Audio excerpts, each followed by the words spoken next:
یہ سوال ہے پہلا، مفتی صاحب آپ نے پچھلی مرتبہ فَلْيَفْرَحُوا کا معنی خوش کیا تھا کہ اس کا معنی ہے خوش ہونا، نہ کہ خوشی منانا۔ تو سوال یہ ہے خوش ہونے اور خوشی منانے میں فرق کیا ہے؟ یہ سن لیں، سورۃ یونس ہے، اس کے اندر ایک آیت ہے اعوذ باللہ من الشیطان الرجیم قل بفضل اللہ وبرحمتہ فبذالک فلیفرحوا۔ اے پیغمبر علیہ السلام ان کو کہہ دو کہ یہ قرآن اللہ کے فضل اور رحمت سے نازل ہوا ہے، ان کو چاہیے کہ اس قرآن کی نعمت کے اوپر کیا ہو جائیں؟ خوش ہو جائیں۔ اب ہمارے کچھ دوستوں نے اس قرآن کی آیت کو جو قرآن کے بارے میں نازل ہوئی تھی اس کے شان نزول سے ہٹا کر، سیاق سے ہٹا کر پیغمبر علیہ السلام کی ولادت کے اوپر چسپاں کرنے کی کوشش کی، اور پھر جو قرآن کی آیت کا معنی تھا فَلْيَفْرَحُوا، انہیں قرآن کے نزول پر خوش ہونا چاہیے، اس کا معنی بدل کر یہ کیا کہ انہیں پیغمبر کی ولادت پر خوشی منانی چاہیے۔ کس کے بارے میں بات تھی؟ قرآن کے بارے میں۔ انہوں نے کس کے بارے میں کر دی؟ حضور علیہ السلام کی پیدائش کے بارے میں۔ حکم کیا تھا؟ خوش ہو جائیں، تو معنی کیا کر دیے گا؟ خوشی منائیں۔ اسی کے بارے میں شاعر نے کہا تھا خود بدلتے نہیں قرآن بدل دیتے ہیں، کتنے بے توفیق ہوئے یہ فقیہان حرم، اپنا آپ نہیں بدلنا قرآن بدل دینا ہے۔ اب آگے سوال یہ آیا ہے کہ آپ نے کہا کہ اس آیت کا معنی خوش ہونا ہے، خوشی منانا نہیں، تو یہ فرق سمجھا دے، ہونا اور منانے میں فرق کیا ہے؟ اس کو میں دو طریقے سے سمجھا دیتا ہوں، ایک عقلی اعتبار سے اور ایک قرآن کے ذریعے سے۔ عقلی اعتبار سے دیکھیں، کیا صحابہ نبی علیہ السلام کی ولادت پر خوش تھے کہ نہیں؟ تھے، لیکن انہوں نے اس طرح خوشی منائی نہیں، یعنی خوش تھے، خوشی منائی نہیں۔ کیا آپ ابو بکر رضی اللہ عنہ کی ولادت پہ خوش ہو کہ نہیں؟ ہو، لیکن مناتے ہو؟ نہیں۔ خوش ہیں، مناتے نہیں۔ عمر رضی اللہ عنہ کی ولادت پہ خوش ہو کہ نہیں؟ ہیں، لیکن مناتے ہو؟ نہیں۔ اسی طرح عثمان رضی اللہ عنہ، علی رضی اللہ عنہ، حسن رضی اللہ عنہ، حسین رضی اللہ عنہ، فاطمۃ الزہرا رضی اللہ عنہ، کیا آپ ان کی ولادت پہ خوش ہیں کہ نہیں؟ ہیں، مناتے ہو؟ نہیں۔ امام مالک رحمہ اللہ، امام احمد بن حنبل رحمہ اللہ، امام شافعی رحمہ اللہ، امام ابو حنیفہ رحمہ اللہ کی ولادت پہ خوش ہو کہ نہیں؟ ہیں، مناتے ہو؟ نہیں۔ اس سے آگے بڑھو، کیا تم اپنے والد کی ولادت پہ خوش ہو کہ نہیں؟ ہیں۔ والدہ کی ولادت پہ خوش ہو کے نہیں؟ ہیں۔ حتیٰ کہ اپنی ولادت پہ خوش ہو کے نہیں؟ ہیں، لیکن مناتے ہو؟ نہیں۔ خوش ہونا اور ہے، منانا اور ہے۔ خوش ہونا اور ہے اور منانا اور ہے۔ اب یہ سمجھیے، یہ تو عقلی بات تھی نا، دلیل سے اب یہ سمجھیے، یہاں ہے لفظ فَلْيَفْرَحُوا، یہ باب ہے فارحہ یفرحوا، اس کا معنی ہوتا ہے دل کے اندر خوش ہونا۔ جیسے آپ قرآن کے نزول پہ خوش ہیں؟ ہاں۔ آپ مسلمان ہیں، آپ کو اپنے اسلام پہ خوشی ہے؟ ہاں ہے، تو اس کو منانا شروع کر دیتے ہیں، ناچنا، بھنگڑے ڈالنا، قوالیاں ڈالنا، پورے محلے کو سجانا شروع کر۔ نہیں، قرآن مجید میں یہ لفظ منافقین کے بارے میں اس وقت آیا جب آپ جہاد کا حکم دیتے، اہل اسلام فوراً تیار ہوتے ہم جہاد کریں گے، منافق کی جان جاتی، یار مر گیا تو منو کیڑا جنت ملنی ہے، تو پیچھے بچے بھی میرے رول جانے ہیں۔ مومن تو ہوتا تھا کہ شہید ہو گیا تو جنت میں، بچ گیا تو غازی، لیکن منافق جے شہید ہو گیا تو سیدھا جلدی جہنم میں، جے بیمار بھی ہو گیا یا چوٹ بھی لگ گئی پھر بھی خراب۔ وہ نہ آ کر حضور علیہ السلام کے سامنے بہانے لگا دے، میرا بچہ بیمار ہے، مجھے بہت تکلیف ہے، میرے حالات بڑے خراب نے، مسائل لے کر آتے۔ آپ کہتے چل ٹھیک ہے نہ جا۔ جب ان کو رخصت مل جاتی نا تو پھر وہ اندر ہی اندر بڑے شکر شکر شکر شکر ہے، جان چھوٹی، فارح المخلفون بمقعدہم خلاف رسول اللہ، 10واں سپارہ، آخری صفحہ، آخری رکوع، فارحا فلیفرحوا، وہی لفظ وہی بات، فارح المخلفون بمقعدہم خلاف رسول اللہ۔ یہ منافق پیغمبر سے پیچھے رہ جانے پر کیا ہوتے تھے؟ خوش ہوتے تھے، یا پھر وہ جنڈیاں لگا کے خوشی، کیا ترجمہ کرو گے؟ وہ کیا ہوتے تھے؟ خوشی مناتے کو ہوتے، کیسے؟ دل میں، تاکہ کسی کو پتہ نہ چلے۔ تو قرآن کے اندر ایک ہی لفظ 2 جگہ پر آیا ہے، تو اس کا معنی دلی خوشی ہے، خوشی منانا نہیں ہے، بلکہ کیا ہے؟ خوش ہونا ہے۔ اور قرآن میں جس کے اوپر خوش ہونے کی بات آئی ہے، وہ کس چیز پہ خوش ہونا ہے؟ قرآن کے نزول پہ، نہ کہ حضور کی ولادت پہ۔ امید ہے کہ سمجھ آ گئی ہوگی کہ خوش ہونا اور خوشی منانا فرق ہے۔ مفتی صاحب، نعت میں رقص اور میوزک کا کیا حکم ہے؟ نعت کے بغیر بھی رقص حرام ہے اور میوزک حرام ہے، نعت کے ساتھ یہ ڈبل حرام ہے۔ جیسے ایک باہر بندہ گالی دے تو بری بات ہے نا، گناہ ہے، تو مسجد چاہ کے گالاں کڈے تو پھر بندہ کہتا ہے یار کو مسجد ہی آ کر لے، مسجد کا ہی خیال کر لے۔ رقص کرنا، ناچنا، بنگڑے ڈالنا، میوزک چلانا، ڈھول بجانا، وہ بانسریاں بجانا، یہ آج کل نئے دف پہلا اور تھا، آج تو دف کے اندر گھنگرو ڈالے ہوئے ہیں، نام دف کا چل رہا ہے، یہ تو دف نہیں ہے، تو یہ سب حرام ہے۔ حضور علیہ السلام کی حدیث ہے، حضرت عبداللہ ابن عمر رضی اللہ عنہ ساتھ تھے، راستے سے گزر رہے تھے، آپ علیہ السلام کے کان میں اچانک ڈھول کے بجنے کی آواز آئی۔ اب دیکھیں بازار میں انسان کو لوگوں کی ذرا جھجک اور شرم اور حیا بھی ہوتی ہے نا، مسلمان بھی ہوں گے بازار میں، کافر بھی ہوں گے، منافق بھی ہوں گے، لیکن حضور علیہ السلام نے کسی کی پرواہ نہ کی، سب کے سامنے بازار کے اندر اس طرح کانوں میں انگلیاں ڈال دی۔ کیا آج آپ کسی گاڑی میں سفر کر رہے ہوں یا کسی شادی حال میں گئے ہوں اور وہاں میوزک چل رہا ہو، آپ کے اندر اتنا جگرا ہے، آپ کے اندر اتنی ایمانی قوت ہے کہ یہاں تے بند کرا سکو یا کنا چنگلیاں لے لو؟ اور نہیں یار، لوکی کی کہن گے، لوکی کی کہن گے، چپ کی طرح میں۔ حضور علیہ السلام نے اپنی کانوں میں انگلیاں ڈالیں تاکہ میرے کانوں میں اس ڈھول کی آواز نہ آئے، دور تک چلے گئے۔ ابھی آپ نے اپنے کانوں سے انگلیاں نہیں نکالی، پہلے پوچھا اے بیٹے بتا آواز بند ہوئی کہ نہیں؟ ایک تھا نا کہ آپ خود سن لیتے، آپ نے وہ ایک لمحہ بھی اس کو سننا گوارا نہیں کیا، آپ نے ساتھ والے بیٹے سے پوچھا بتا آواز بند ہوئی کہ نہیں؟ انہوں نے نکالی ہوں گی اور انہوں نے بتایا کہ آواز بند ہوگی، پھر آپ نے اپنے کانوں سے انگلی نکالی، نعت آپ کی پڑھیں گے، تذکرے آپ کے کریں گے اور اس کے اوپر فل میوزک چلا کے دکھائیں گے، آپ روکنے کے لیے آئے تھے، ہم بجا کر محبت کا اظہار کر رہے ہیں، یہ محبت ہے؟ حضور علیہ السلام تو سننا گوارا نہ کریں اور تم انہی کا نام لے کر انہی کو سناتے ہو اور اپنی محبت کے دعوے کرتے ہو۔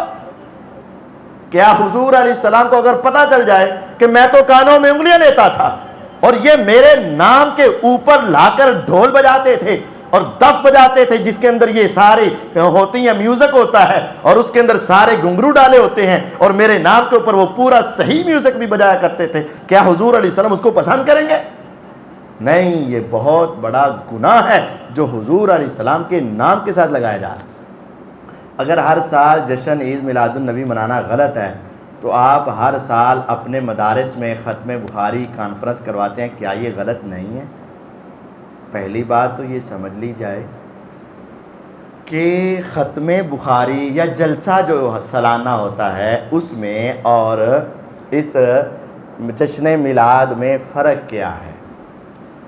کوئی سالانہ جلسہ کرائے یا نہ کرائے ہمیں اس سے کوئی فرق پڑتا؟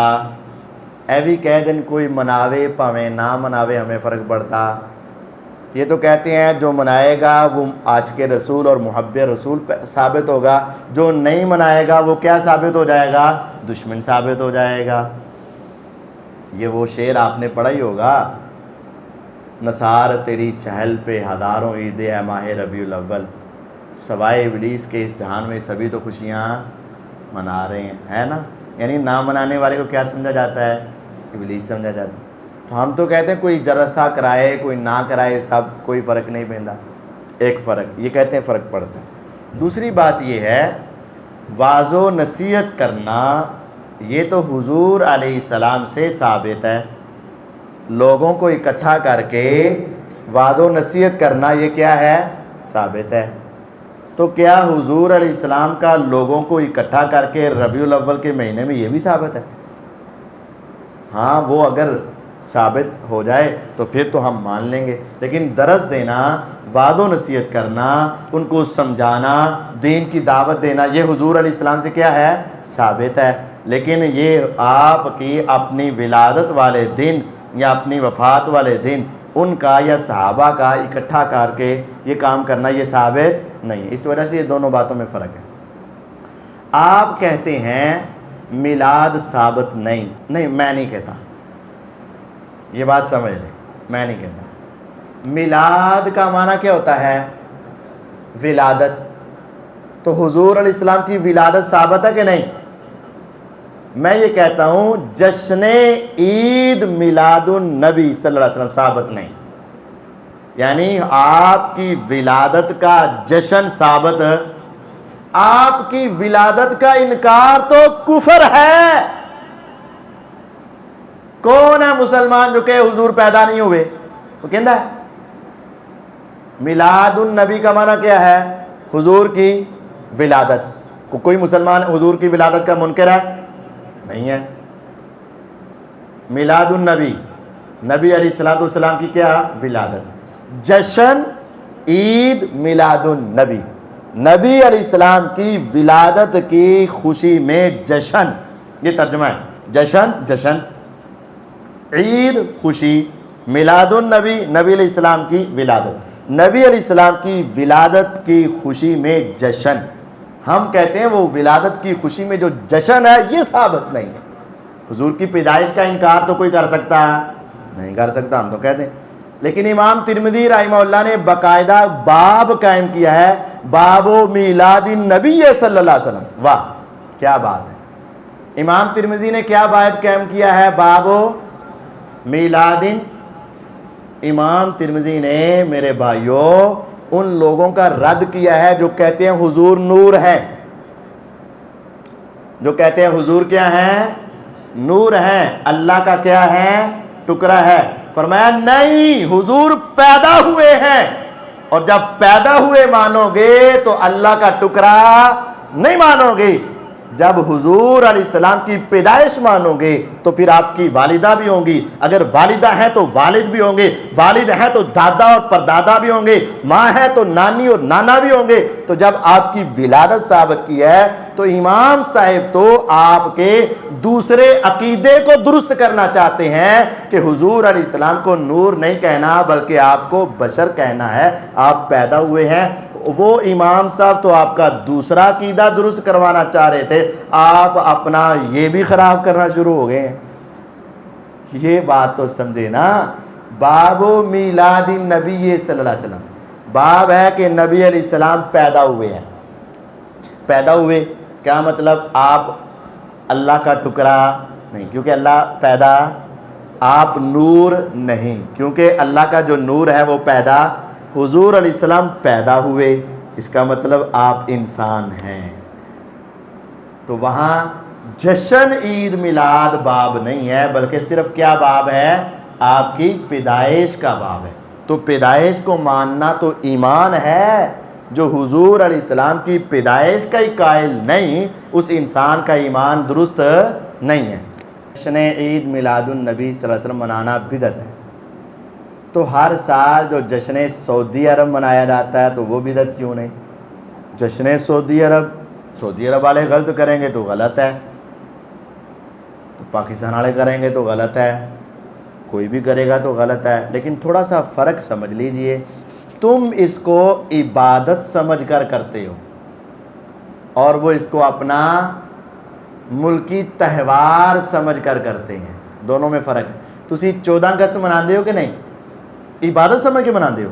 نہیں، ہماری خوشی ہے، ہماری ہی خوشی، یہ ملکی تہوار سمجھتی، اور وہ بھی جشن سعودیہ کیا سمجھتے؟ ملکی تہوار سمجھتے۔ اگر وہ عبادت سمجھیں گے تو کیا ہوگی؟ بدعت ہوگی، بدعت ہوگی، لیکن وہ عبادت نہیں سمجھ۔ مفتی صاحب، کیا 12 ربیع الاول کو بازاروں میں پہاڑیاں وغیرہ بنائی جاتی ہیں، کیا دیکھنی جائز ہیں؟ بالکل ناجائز ہیں، غلط ہیں، بالکل نہیں دیکھنی۔ اس کے اندر 2-4 خرابیاں ہیں۔ پہلی بات یہ ہے کہ وہاں مردوں عورتوں کا کثیر تعداد میں اختلاط ہوتا ہے، عورتیں بھی اکثر بغیر پردے کے وہاں آئی ہوتی ہیں اور مرد بھی وہاں جاتے ہیں، حالانکہ شریعت میں اپنی اپنی نگاہوں کو نیچا رکھنے اور حفاظت کرنے کا حکم ہے۔ ایک بات۔ دوسری بات یہ ہے کہ وہاں میوزک چل رہا ہوتا ہے، یہ غلط ہے۔ تیسری بات یہ ہے کہ بازار اللہ تعالیٰ کو روئے زمین سے سب سے زیادہ ناپسند جگہ ہے، تو وہاں جانا۔ چوتھی بات یہ ہے کہ وہ جو کام کر رہے ہیں نا، وہ فضول کام کر رہے ہیں، تو وَإِذَا مَرُّوا بِاللَّغْوِ مَرُّوا كِرَامًا، اہل ایمان کی صفت یہ ہے کہ وہ فضول کاموں کے پاس ٹھہرتے نہیں، اگر ویکھن جانا تو ٹھہرنا پے گا۔ پانچویں اور آخری بات یہ ہے کہ وہاں انہوں نے پہاڑیوں کے ساتھ ساتھ مکہ بھی بنایا ہوں ہے، مکہ بھی، خانہ کعبہ بھی اور مسجد نبوی بھی۔ اچھا، سوال یہ ہے، اگر بنانا ثواب ہے تو جدو رات انہوں نے ٹھا دینا ہے وہ کی ہوئے گا؟ ٹھانا پھر ثواب ہی ہوئے گا بھئی؟ اگر یہ بنانا ثواب ہے تو اس کو گرانا، تو یہ بنائے بھی جا رہے ہیں، گرائی بھی جا رہے ہیں۔ یہاں کوئی مسجد تھوڑی سی گرا دے تو وہ گستاخ، اور یہ مسجد نبوی ساری گرا دے تو۔ یہاں کوئی کسی بزرگ کی قبر کا گنبد اوپر سے گرا دے تو گستاخ، اور حضور کی قبر کا گنبد آپ ہی بنا کے گرا دے تو صحیح۔ یہاں کوئی خانہ کعبہ کے بارے میں 4 کلمات بول دے تو گستاخ، اور یہ اپنا ہی بنا کر وہ خانہ کعبہ ہی گرا دے تو۔ بھئی یہ بات ہے کہ یہ صرف اور صرف لوگوں کے دل بہلانے کی باتیں ہیں، شریعت میں اس کا کوئی ثبوت نہیں۔ عید میلاد النبی صلی اللہ علیہ وسلم کے دلائل میں جمعے کے دن کو عید بنانا دلیل کے طور پر کیسا ہے؟ مدلل جواب دیں۔ یہ سوال ایسے ہے کہ بعد ہمارے علماء کہہ جاتے ہیں کہ اسلام میں 2 ہی عیدیں ہیں، تو اے تیسری عید کتھوں آئی؟ یہ کہنا ویسے درست نہیں۔ اس کے جواب میں وہ کہتے ہیں کہ دیکھیں جی، جمعے کو بھی کیا کہا گیا ہے؟ عید، تو لہذا کتنی عیدیں ہو گئیں؟ 3۔ تو اگر تم 3 کر سکتے ہو تو 4 بھی کر سکتے ہیں۔ تو یہ بات ان کو سمجھانے کی ہے، بھائی جو عید قرآن و حدیث سے ثابت ہو جائے اس کو ماننا ہمارا ایمان ہے۔ قرآن نے حدیث نے عید الفطر کو عید بتایا، ہم مانیں گے۔ حدیث نے عید الاضحیٰ بڑی عید کو عید بتایا، ہم مانیں گے۔ حدیث نے جمعے والے دن کو عید کا دن بتایا، ہم مانیں گے۔ لیکن حدیث نے 12 ربیع الاول کو عید نہیں بتایا تو ہم اس کو عید نہیں مانیں گے۔ ویسے دیکھیں کیسی بات ہے کہ حضور علیہ السلام کی پیدائش کے بارے میں اختلاف ہے کہ وہ کب پیدا ہوئے، پکی بات کہیں نہیں ہے، حتیٰ کہ مہینے کے بارے میں بھی اختلاف ہے۔ بعض نے 12 ربیع الاول کو پیدائش لکھی ہے اور بعض نے رمضان کے مہینے میں پیدائش لکھی ہے اور بعض نے محرم کے مہینے میں پیدائش لکھی ہے۔ آپ کہیں گے کہ محرم والا کون ہے؟ تو غور کیجئے، پیران پیر شیخ عبد القادر جیلانی رحمہ اللہ، ان کی کتاب غنیۃ الطالبین اردو بازار میں کل ہی چلے جائیں 200-300 روپے کی کتاب مل جائے گی۔ کسی بھی مکتبے پر چلے جائیں جو اسلامی کتابوں والا ہے، بزرگوں کی مجھے کتاب چاہیے غنیۃ الطالبین اردو زبان میں، آگے ایک طرف عربی ہے ایک طرف اردو ہے، عربی میں اصل کتاب ہے، اردو میں ترجمہ ہے۔ اس کے اندر جب آپ 10 محرم کی بات پڑھیں گے تو انہوں نے نقل کیا ہوا ہے کہ حضور علیہ السلام 10 محرم کو پیدا ہوئے۔ تو ہم اپنے بھائیوں سے پوچھتے ہیں، بھائی کیا پیر صاحب غلط کہتے ہیں؟ کہتے ہیں نہیں نہیں۔ کیا وہ غلط کہہ سکتے ہیں؟ نہیں نہیں نہیں۔ کیا وہ ان کے خلاف چل سکتے ہو؟ نہیں نہیں نہیں۔ تو پھر تو وہ کہہ رہے ہیں 10 محرم کو پیدا ہوئے، یار یہ غلطی ہوگی ان سے۔ کیا احمد رضا خان صاحب بریلوی کیا وہ غلط ہو سکتے ہیں؟ نہیں نہیں نہیں۔ بھئی آپ اپنے کو رضوی کیوں کہلاتے ہو؟ کیونکہ احمد رضا خان ہے تو ہم اس کی وجہ سے کیا بن گئے؟ رضوی۔ بھئی آپ اپنے کو بریلوی کیوں کہلاتے ہو؟ کہتے ہیں وہ بریلی شہر میں تھے، ہمیں وہ پسند بڑا ہے تو ہم کیا بن گئے؟ بریلوی۔ بریلی یہ ہندوستان کے علاقے کا ایک شہر ہے جس میں احمد رضا خان صاحب رہتے تھے۔ تو اس شہر سے اتنی محبت ہوئی کہ اپنا مسلک بنا لیا گیا میرے دوستوں نے بریلوی، اور امام صاحب سے اتنا پیار ہوا کہ اپنے آپ کو رضوی بھی کہلا لیا۔ تو ہر مسجد کے اندر حنفیہ رضویہ وغیرہ لکھا ہوتا ہے۔ بھئی کیا وہ امام غلط کہہ سکتے ہیں؟ کہتے ہیں نہیں نہیں۔ تو بھئی اس امام سے ہی پوچھ لیا جائے کہ حضور علیہ السلام کی ولادت کب ہوئی ہے۔ تو جب ہم امام صاحب سے پوچھتے ہیں کہ حضور علیہ السلام کب پیدا ہوئے تو ان نے 2 باتیں کی ہوئی ہیں۔ ایک جگہ پہ لکھتے ہیں 12 ربیع الاول کو پیدا اور 12 کو ہی فوت، اور دوسری جگہ پہ لکھتے ہیں حضور علیہ السلام کی پیدائش کا پہلا مرحلہ جو ماں کے پیٹ میں تھا ذوالحجہ کے مہینے میں شروع ہوا۔ آپ کی ولادت کا پہلا مرحلہ ماں کے پیٹ میں کس مہینے میں شروع ہوا؟ ذوالحجہ میں۔ اور آپ اپنی والدہ کے پیٹ میں کتنے مہینے رہے؟ 9۔ تو گننا شروع کرو، ذوالحجہ، محرم، صفر، ربیع الاول، ربیع الثانی، جمادی اولی، جمادی ثانی، رجب، شعبان۔ نہیں ذوالحجہ کو نکال دو تو پھر آگے کیا بن جائے گا؟ رمضان۔ تو ربیع الاول تو آتا ہی نہیں ہے پیارے بھائی۔ تو یہ تو کہہ رہے ہیں 9 مہینے اور ذوالحجہ کو آغاز، تو پھر یہ ربیع الاول والی بات تو درست نہیں۔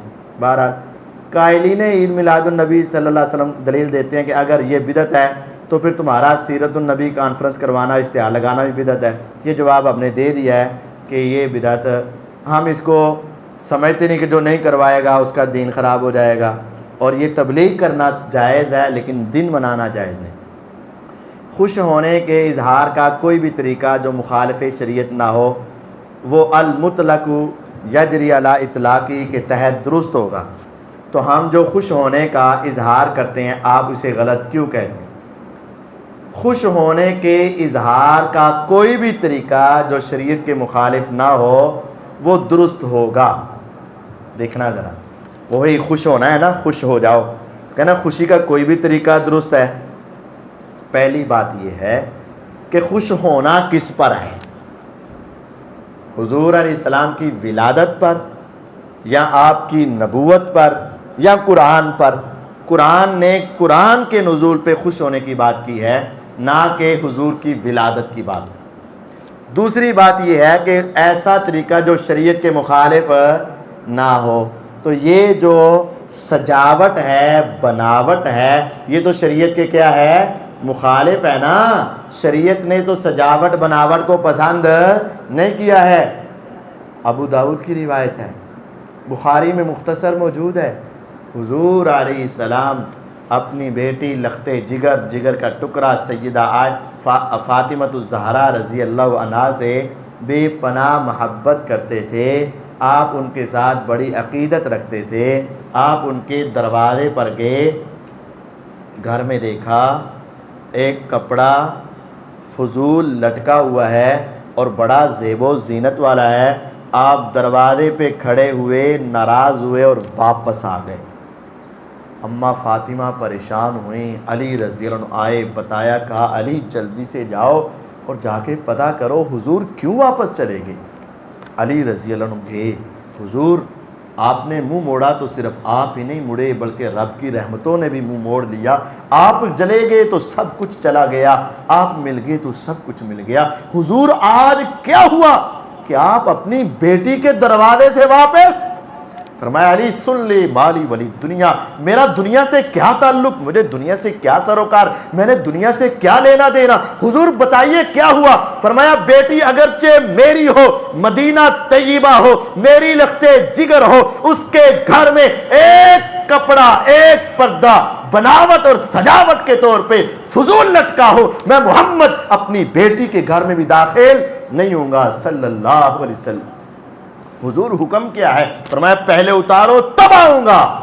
اماں فاطمہ نے فوراً سے پہلے اتارا، حضور چلے گئے، اور یہاں یہ کہتا ہے سونا آیا تے سجگے نے گلیاں بازار، سونا آیا تے سجگے نے، بھئی حضور تو سجانے آئے ہی نہیں، اور جہاں سجاوٹ ہو حضور آتے ہی نہیں، اور تم کہتے ہو حضور آئے تو سجگے گلیاں بازار، کیسی بات ہے یار۔ گویا کہ تمہارا یہ خوشی کا اظہار شریعت کے موافق نہیں ہے، یہ شریعت کے مخالف ہے۔ تو ٹھیک ہے جو خوشی کا اظہار شریعت کے مخالف نہ ہو وہ جائز ہوتا ہے نا، یہ تو مخالف ہے، اس وجہ سے یہ جائز نہیں ہے۔ دوسری بات، آپ لوگ کہتے ہیں جی صحابہ سے ثابت نہیں، تو کیا قرآن کی ہر آیت اور حدیث پر عمل کرنے سے پہلے صحابہ کا اس پر عمل ہونا شرط ہے؟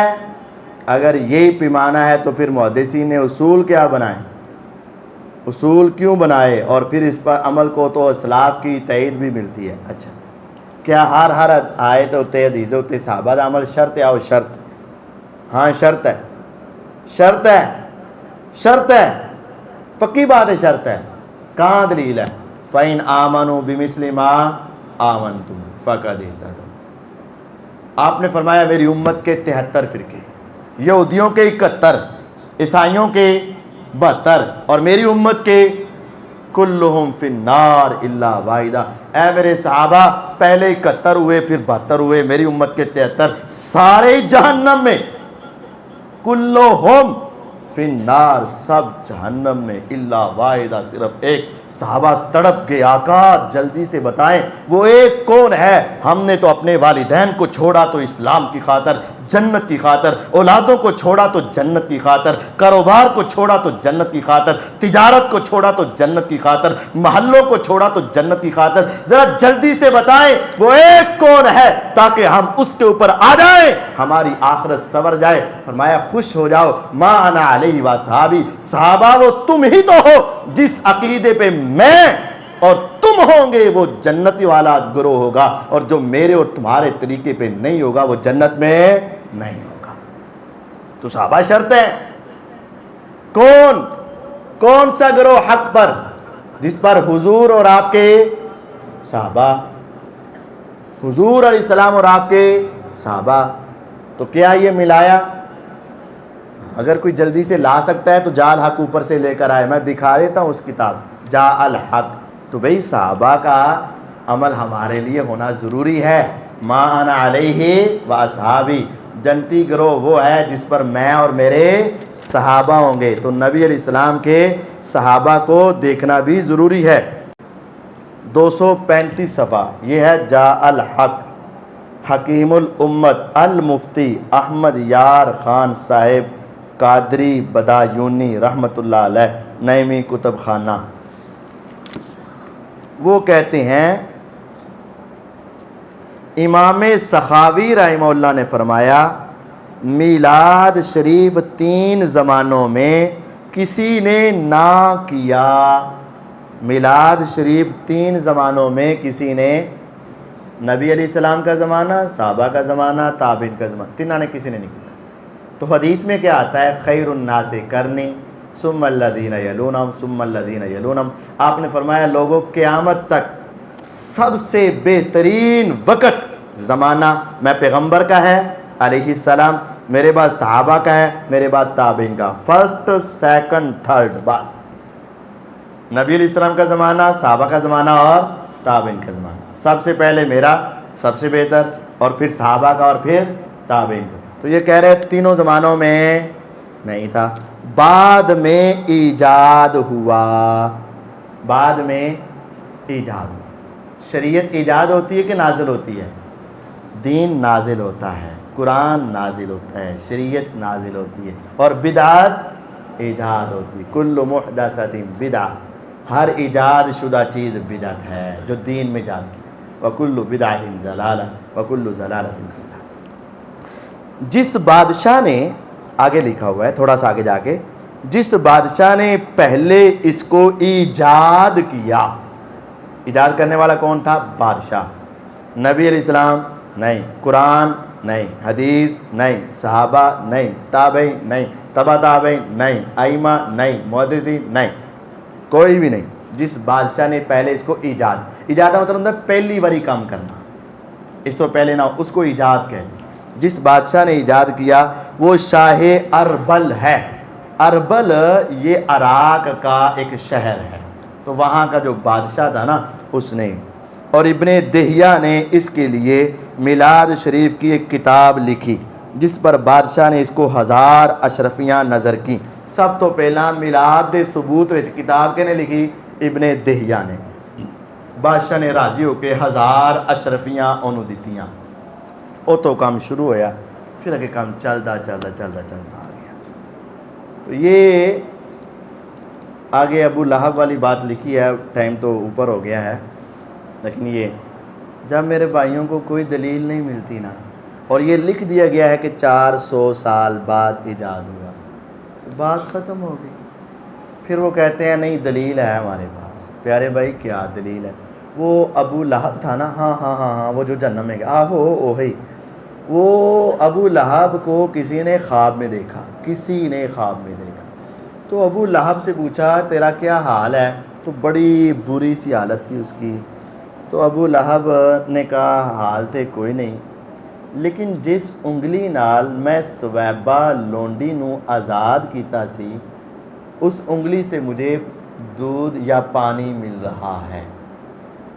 تو دیکھو وہ اس کو پانی مل گیا نا، تو اس کا مطلب یہ ہو گیا کہ میلاد منانے کی خوشی میں اگر کافر بھی منائے تو اس کو کیا ہوتا ہے؟ ثواب ہوتا ہے. کتنی بری بات ہے. دیکھیں کس قدر غلط بات ہے. بھئی کافر کہاں؟ جہنم میں. اس کو تم کیا بنا رہے ہو اپنے لیے؟ دلیل. تو بھئی تم نے پانی کہاں لینا ہے؟ تمہیں پانی کہاں چاہیے؟ کیسی بات؟ کیا تم قرآن نہیں دیکھ سکتے؟ کیا تم حدیث نہیں دیکھ سکتے؟ کیا تم آقا کی بات نہیں دیکھ سکتے؟ اپنے لیے تم جہنمی آدمی کو پیش کر رہے. اور پھر ذرا غور سے دیکھیے، یہ کافر تھا ابو لہب، اور جس نے اس کو خواب میں دیکھا وہ بھی اس وقت کیا تھا؟ کافر. بعد میں وہ مسلمان ہوئے، لیکن جب خواب ان کو آیا اس وقت کیا تھا؟ وہ کافر. وہ ایک عالم صاحب کہتے ہیں کافر دیکھیا کافر نو، کافر نے دیکھا کافر کو، اور وہ بھی خواب میں، تو مسلمانوں نے مان لیا. اور رب نے فرمایا قرآن میں تبت یدا ابی لہب وتب ما اغنا عنہ مالہ وما کسب سیصلی نارا ذات لہب وامرأتہ حمالۃ الحطب فی جیدہا حبل من مسد. کہ ابو لہب کے دونوں ہاتھ ٹوٹ گئے. جب ہاتھ ٹوٹ گئے قرآن کہتا ہے تو انگلی کتنے لگی سی؟ بھئی پانی کہاں سے آتا تھا؟ بھئی عقل کی بات کرو. قرآن کہتا ہے کہ ہاتھ ٹوٹ گئے اور وہ تباہ و برباد ہوا. ما اغنا عنہ مالہ وما کسب، نہ اس کا کمایا اس کے کام آیا، نہ اس کا کوئی عمل اس کے کام آیا.